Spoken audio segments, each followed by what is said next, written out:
Hello ആർമീസേ. അപ്പോൾ ചില ആർമീസിൻ്റെ request പ്രകാരം ഇനി മുതൽ ഞാൻ വീണ്ടും കഴിയുന്നത്ര BTS ലൈവുകളുടെ മലയാളം എക്സ്പ്ലനേഷൻ ഇടാമെന്ന് തീരുമാനിച്ചിട്ടുണ്ട്.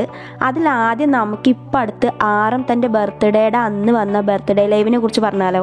40 മിനിറ്റോളം നീണ്ടു നിന്ന ഈ ഒരു ലൈവ് ആരം വ്യൂവേഴ്സിലായിരുന്നു വന്നിരുന്നത്. അപ്പോൾ ഈ ഒരു ലൈവിൻ്റെ സ്റ്റാർട്ടിങ്ങിൽ ആരം മ്യൂസിക് എൻജോയ് ചെയ്തുകൊണ്ടിരിക്കുകയായിരുന്നു. അത് കഴിഞ്ഞ് പിന്നെ ആരം ആർമീസിനോട് ഹായ് പറഞ്ഞ് സംസാരിച്ച് തുടങ്ങിയത് എന്താണെന്ന് വെച്ചാൽ കുറേ ഇൻ്റർനാഷണൽ ആർമീസിൻ്റെ ഇംഗ്ലീഷിൽ ലൈവ് ചെയ്യുമോ എന്നുള്ള കമൻറ്റ് കണ്ടതുകൊണ്ടായിരിക്കാം. ഇതിൻ്റെ തുടക്കത്തിൽ താൻ എന്താ അതിൻ്റെ സബ് ടൈറ്റിലോ മറ്റോ കൊറിയനിലേക്ക് മാറ്റുന്നത് ചെയ്തുകൊണ്ട് തനിക്ക് കൊറിയനിൽ ലൈവ് ചെയ്യാതെ വേറെ ഒരു വഴിയില്ല, അതുകൊണ്ട് കൊറിയനിൽ തന്നെ താൻ ലൈവ് ചെയ്യാൻ പോകണമെന്ന് പറയുകയായിരുന്നു. അത് കഴിഞ്ഞ് ആർമീസിന് താൻ പിയേഴ്സിങ് ചെയ്ത് കാണിച്ചു കൊടുത്തു. പിന്നെ ഒരുപാട് ആർമീസിൻ്റെ ബർത്ത്ഡേ വിഷിന് അദ്ദേഹം താങ്ക്സ് പറഞ്ഞു. അതേപോലെ അദ്ദേഹം തൻ്റെ ബർത്ത്ഡേ ആയിട്ട് ഭയങ്കര ഹാപ്പി ആയിരുന്നു എന്നും പിന്നെ തനിക്ക് സ്റ്റാൻഡ് ഇല്ലാത്തതുകൊണ്ട് താൻ ഇങ്ങനെ ഈ ഒരു ലൈവ് ചെയ്യാൻ പോകണമെന്നൊക്കെ ആർമീസിനോട് പറഞ്ഞിരുന്നു. പിന്നെ താൻ തൻ്റെ ഹെയർ പുതിയതായിട്ട് ഡൈ ചെയ്തു എന്ന് പറഞ്ഞിട്ട് ആർമീസിന് ആ ഒരു ഹെയർ കാണിച്ചു കൊടുക്കുന്നുണ്ട് ആരം ഈ ഒരു ലൈവിലൂടെ. അത് കഴിഞ്ഞിട്ട് പിന്നെ ആർമീസ് ചോദിക്കുന്ന കമൻറ്റിന് റിപ്ലൈ ആയിട്ട് ഇത് തൻ്റെ സ്റ്റുഡിയോ ആണെന്ന് പറയുകയാണ്. അതേപോലെ തന്നെ ഇന്ന് കൊറിയയിൽ മഴയാണ്, പിന്നെ താൻ എക്സസൈസ് ചെയ്തു. അതേപോലെ ഇന്ന് തനിക്ക് വേറെ പ്ലാനൊന്നും ഇല്ലാത്തതുകൊണ്ട് തൻ്റെ പാരൻസുമായിട്ട് ഇരുന്ന് ഫുഡ് കഴിച്ചു ഒരുമിച്ച്. പിന്നെ കുറച്ചു നേരം കിടന്നുറങ്ങി. അത് കഴിഞ്ഞിട്ടാണ് താൻ ഈ ഒരു ലൈവിന് വന്നത് എന്നൊക്കെ അദ്ദേഹം ആർമീസിനോട് പറയുന്നുണ്ട്. പിന്നെ അദ്ദേഹം ആർമീസിന് ജിന്നേട്ടൻ തനിക്ക് തന്ന ഗിഫ്റ്റ് ആയിട്ടുള്ള റിങ് കാണിച്ചു കൊടുക്കുന്നുണ്ട്. ആ ഒരു റിങ് ജിന്നേട്ടൻ തനിക്ക് തന്നപ്പോൾ ഇത് റിങ് ഫിംഗറിലല്ലാതെ വേറൊരു ഫിംഗറിൽ അത് ഫിറ്റ് ആവണില്ല, അതുകൊണ്ടാണ് താനിത് റിങ് ഫിംഗറിൽ ഇട്ടത്. തന്നോട് ജിന്നേട്ടൻ ഈ ഒരു മോതിരം വേറെ വിരലിൽ പാകാവില്ല എന്ന് കുറേ പ്രാവശ്യം ചോദിച്ചിരുന്നു. പക്ഷേ അത് ഫിറ്റ് ആവണില്ല എന്ന് പറഞ്ഞിട്ട് അദ്ദേഹം അത് വേറെ വിരലിലിട്ടിട്ട് ആർമീസിന് കാണിച്ചു കൊടുക്കുന്നു. പിന്നെ താനിത് വേറെ വിരലിൽ പാകാവാതെ ഇട്ട് കഴിഞ്ഞാൽ ചിലപ്പോൾ അത് അവിടെ കുടുങ്ങി പോകും, പിന്നെ തനിക്കത് തിരിച്ചെടുക്കാൻ കഴിയില്ല. അതുകൊണ്ട് തനിക്ക് വേറെ വഴിയൊന്നുമില്ലാതെ താനിത് റിംഗ് ഫിംഗറിൽ തന്നെ ഇടാൻ പോവാന്ന് അദ്ദേഹം ആർമീസിനോട് പറയുന്നുണ്ട്. പിന്നെ ആർമീസിനോട് ആരം തൻ്റെ ബർത്ത്ഡേനെ കുറിച്ച് കുറച്ച് കാര്യങ്ങൾ പറയുകയും തൻ്റെ ബർത്ത്ഡേ താൻ ഫ്രണ്ട്സായിട്ടൊക്കെ ആഘോഷിച്ചു എന്നുള്ള കാര്യങ്ങൾ പറയുകയും പിന്നെ താൻ ഇതിനു മുമ്പ് ഇപ്പോൾ ലൈവ് വന്നിട്ട് കുറച്ചായി, വീണ്ടും ലൈവ് ഇപ്പോഴാണ് വരുന്നത് എന്നതിനെ കുറിച്ച് പറയുകയും പിന്നെ ആർമീസ് ആറമിനോട് ബർത്ത്ഡേ കേക്ക് കാണിച്ചു തരാൻ പറയുമ്പോൾ ആറം തിരിഞ്ഞു നോക്കിയിട്ട് താൻ തനിക്ക് ബർത്ത്ഡേ കേക്ക് ഒന്നും വാങ്ങിച്ചിട്ടില്ലല്ലോ, അപ്പോൾ ബർത്ത്ഡേ കേക്ക് ഇല്ല എന്ന് ആർമീസിനോട് പറയുന്നുണ്ട്. ഇനി ഈ ഒരു ലൈവിൻ്റെ ഇടയ്ക്ക് വന്നിട്ട് ഒരുപാട് കമൻറ്റ്സ് ഇടുകയും അതിന് റിപ്ലൈസ് ആറം കൊടുക്കുകയും അതേപോലെ തന്നെ തലേ ദിവസം താൻ ആയിട്ട് ഭക്ഷണം കഴിച്ചിരുന്നു എന്നും ജിമ്മിനെ കണ്ടിരുന്നു എന്നും ഒക്കെ ആറം പറയുകയൊക്കെ ചെയ്തിരുന്നു. പിന്നെ ആർമീസ് താൻ സിംഗിളാണോ എന്ന് ചോദിക്കുന്നതിനോട് താൻ സിംഗിളാണ്, പക്ഷേ ഫാമിലി ഉണ്ടാവുന്നത് ഇമ്പോർട്ടൻ്റ് ആണ് എന്നുള്ള കാര്യം പറയുന്നുണ്ട്. അതുപോലെ വേറെ ആൾക്കാരുടെ ഫാമിലീസിൻ്റെ കാര്യം ഫാമിലി ഉണ്ടാവുന്നത് ഇമ്പോർട്ടൻ്റ് ആണ് എന്നുള്ള കാര്യമൊക്കെ പറയുന്നുണ്ട്. മേ ബി അദ്ദേഹം അവിടുത്തെ സ്റ്റാഫിനുള്ള ഫാമിലീസിൻ്റെ കാര്യമായിരിക്കും പറഞ്ഞിട്ടുണ്ടാവുക. പിന്നെ അദ്ദേഹം ആർമീസിനോട് പറയുന്നത് താനിപ്പോൾ ഡയറ്റിലാണ്, പിന്നെ എക്സസൈസും ചെയ്യുന്നുണ്ട്, അതിനനുസരിച്ച് താനിപ്പോൾ ഒരു 3 കിലോയോളൊക്കെ വെയിറ്റ് കുറഞ്ഞിട്ടുണ്ട് എന്നും ആർമീസായിട്ട് ഷെയർ ചെയ്യുന്നുണ്ട്. പിന്നെ ഫണ്ണിയായിട്ട് ആർമീസിന് തൻ്റെ താടിയുടെ താഴെ ഭാഗത്തുള്ള ആ ഒരു ഭാഗം പിടിച്ചിട്ട് ഇവിടുത്തെ തടി കുറേ പോയിട്ടുണ്ട്, ഇനി ഇവിടുത്തെ പോവാണ്ട് യങ്ങാവണ ഇമ്പോർട്ടൻ്റ് ആണ് എന്നൊക്കെ പറഞ്ഞിട്ട് ആർമീസിനോട് ഫണ്ണിയായിട്ട് ആ ഒരു ഭാഗം പിടിച്ച് നുള്ളി വലിച്ചിട്ടൊക്കെ ഒച്ച ഉണ്ടാക്കണതൊക്കെ ഈ ഒരു ലൈവിൽ കാണിക്കുന്നുണ്ട്. ഇത് കഴിഞ്ഞിട്ട് വീണ്ടും താൻ നന്നായിട്ട് എക്സസൈസ് ചെയ്യുന്നുണ്ട്, ഇപ്പോൾ തനിക്ക് തടി കുറയ്ക്കണം എന്നുള്ള കാര്യം പറയുന്നുണ്ട്.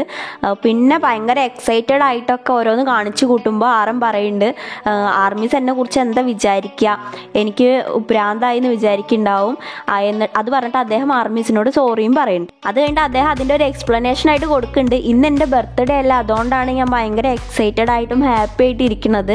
അതെന്താണെന്ന് വെച്ചാൽ ഒരു 2 വർഷത്തിന് ശേഷം എനിക്ക് നിങ്ങളായിട്ട് എൻ്റെ ബർത്ത്ഡേ സെലിബ്രേറ്റ് ചെയ്യാൻ കഴിയല്ലേ, അതിൻ്റെ ഒരു എക്സൈറ്റ്മെൻറ്റിലാണ് ഞാൻ എന്നൊക്കെ ആർമീസിനോട് പറയുന്നുണ്ട്. അത് കഴിഞ്ഞിട്ട് ഒരു ആർമിനോട് അദ്ദേഹത്തിൻ്റെ ഉറക്കം ഇപ്പോൾ റെഡി ആയോ എന്ന് ചോദിക്കുന്നുണ്ട്. അതായത് ഇനി അറിയാത്ത ആർമീസ് ഉണ്ടെങ്കിൽ അദ്ദേഹം മിലിറ്ററിയിൽ പോയ സമയത്ത് ഉറക്കത്തിൻ്റെ കാര്യത്തിൽ കുറച്ച് പ്രശ്നങ്ങളൊക്കെ ഉണ്ടായിരുന്നു, അപ്പോൾ അത് ബെറ്റർ ആയോ എന്നാണ് ആ ഒരു ആർമി ചോദിച്ചിരുന്നത്. അതിന് പറയുന്നത് ബെറ്റർ ആയോ എന്ന് ചോദിച്ചാൽ ബെറ്ററായി, ആദ്യത്തെക്കാളും എന്തായാലും ബെറ്റർ ആയിട്ടുണ്ട് എന്നാണ് പറഞ്ഞത്. പിന്നെ ആർമീസ് പുതിയ ആൽബത്തിനെ കുറിച്ച് സോങ്ങിനെ കുറിച്ച് എന്തൊക്കെ ചെയ്തുകൊണ്ടിരിക്കണമെന്നൊക്കെ ആർമിനോട് ചോദിക്കുന്നുണ്ട്. അതിന് അദ്ദേഹം പറയുന്നത് ഞങ്ങളിപ്പോൾ റെക്കോർഡ് ചെയ്തുകൊണ്ടിരിക്കുന്നുണ്ട്, റെക്കോർഡിങ് ഇപ്പോഴും പോയിക്കൊണ്ടിരിക്കുന്നുണ്ട് എന്നാണ്. പിന്നെ അവർ 1 മാസമായിട്ട് US-ലായിരുന്നു എന്ന് പറയുന്നുണ്ട്. അതാദ്യം അദ്ദേഹം 1 ഇയർ എന്നാണ് പറയുന്നത്, പിന്നെയാണ് 1 ഇയർ അല്ല 1 മാസമാണ് ഉദ്ദേശിച്ചതെന്ന് പറയുന്നത്.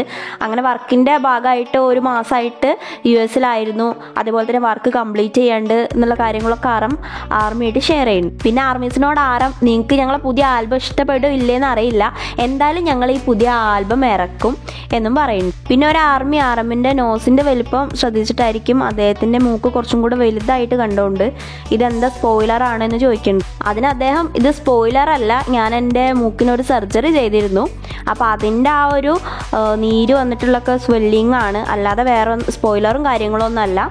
പിന്നെ ഞാൻ ഇത് മേക്കപ്പ് ഇട്ട് മറയ്ക്കാനൊന്നും ഉദ്ദേശിക്കണില്ല, എൻ്റെ ശരീരത്തിലുള്ള സംഭവമല്ലേ, അപ്പോൾ പിന്നെ അതിൻ്റെ ആവശ്യമില്ലല്ലോ, അതുകൊണ്ട് ഞാനത് അങ്ങനെ തന്നെ കടന്നോട്ടെ എന്ന് വിചാരിച്ചിട്ടാണ് വെച്ചത് എന്നും പറഞ്ഞിട്ട് ആർമിക്ക് പറഞ്ഞു കൊടുക്കുന്നുണ്ട്. പിന്നെ ആറും പറയുന്നുണ്ട്, ഇപ്പം എല്ലാവരും ഇങ്ങനെ സോളോ പെർഫോമൻസ് നടത്തുമ്പോൾ തനിക്കും നടത്താൻ ആഗ്രഹമുണ്ട്, പക്ഷെ ഇങ്ങനൊരു സംഭവം നടത്തുന്നതിന് മുന്നേ ഒരുപാട് പ്രിപ്പറേഷൻ്റെ ആവശ്യമുള്ളത് കൊണ്ട് തന്നെ താനിപ്പോൾ ഇത് ചെയ്യണില്ല. പിന്നെ ഇപ്പം ഞാൻ എന്തായാലും ടീം വർക്കിൽ ഫോക്കസ് ചെയ്യാൻ പോവുകയാണ് എന്നുള്ള കാര്യം ആർമീസായിട്ട് ഷെയർ ചെയ്യുന്നുണ്ട്. പിന്നെ ഓരോ ആർമീസിൻ്റെ കമൻസിന് റിപ്ലൈ കൊടുക്കുന്നുണ്ട്.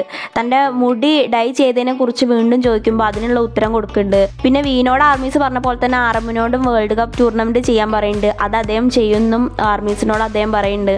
ഇങ്ങനെ കുറച്ച് കാര്യങ്ങളൊക്കെ ആർമീസായിട്ട് സംസാരിച്ചുകൊണ്ടിരിക്കുമ്പോഴാണ് ആറമ്മിനോട് തൻ്റെ ബർത്ത്ഡേ അല്ലേ ഇന്ന്, അപ്പോൾ ബർത്ത്ഡേ ഗിഫ്റ്റായിട്ട് എന്താ വേണ്ടതെന്ന് ചോദിക്കുമ്പോൾ അദ്ദേഹം വളരെ മെച്ചുവേർഡായിട്ട് ഒരു റിപ്ലൈ കൊടുക്കുന്നുണ്ട്. അതായത് ആർമിനോട് വളരെ സ്നേഹത്തോടെ പറയുന്നുണ്ട്, എനിക്ക് പ്രത്യേകിച്ച് ഒന്നും വേണ്ട, പകരം നിങ്ങളെല്ലാവരും ഹാപ്പി ആയിട്ടിരിക്കണം, നിങ്ങളെല്ലാവരും ഭയങ്കര ശാന്തി സമാധാനമായിട്ടിരിക്കണം, പരസ്പരം പ്രശ്നങ്ങളൊന്നും ഇല്ലാതെ നല്ല ഹാപ്പി ആയിട്ട് പോയാൽ തന്നെ എനിക്കത് നല്ലൊരു ഇതാണ് എന്നുള്ള തരത്തിലാണ് ആർമീസിനോട് ഈ ഒരു കാര്യം പറയുന്നത്. പിന്നെ ഒരു ആറമ്മിനോട് കേക്ക് എവിടെയെന്ന് ചോദിക്കുമ്പോൾ അദ്ദേഹം പറയുന്നുണ്ട്, കേക്ക് ഇവിടെ അല്ല, കേക്ക് ഞാൻ ഓൾറെഡി കഴിച്ചു, എൻ്റെ ഫാമിലീൻ്റെയും ഫ്രണ്ട്സിൻ്റെയും ഒക്കെ കൂടെ ഞാൻ ഓൾറെഡി കേക്ക് കഴിച്ചു, അവരും കഴിച്ചു, അതുകൊണ്ട് തന്നെ ഇപ്പോൾ ആ ഒരു കേക്ക് ഇവിടെ ഇല്ല എന്നുള്ളത് ആർമീസിനോട് പറയുന്നുണ്ട്. പിന്നെ ആർമീസായിട്ട് അവരുടെ പുതിയ ആൽബത്തിനെ കുറിച്ച് പറയുന്നുണ്ട്, തനിക്ക് ഈ ഒരു പുതിയ ആൽബം ഭയങ്കര ഇഷ്ടമായി, അത് വേറൊരു ഇതിലാണ് ട്രൈ ചെയ്തിട്ടുള്ളത്, അത് ആർമീസിന് ഇഷ്ടമാവുമെന്ന് അറിയില്ല, ഞങ്ങൾ ഒരുപാട് വർക്ക് ചെയ്യുന്നുണ്ട് ഇതിൻ്റെ ഒരു കാര്യത്തിൽ എന്നൊക്കെ ആർമീസിനോട്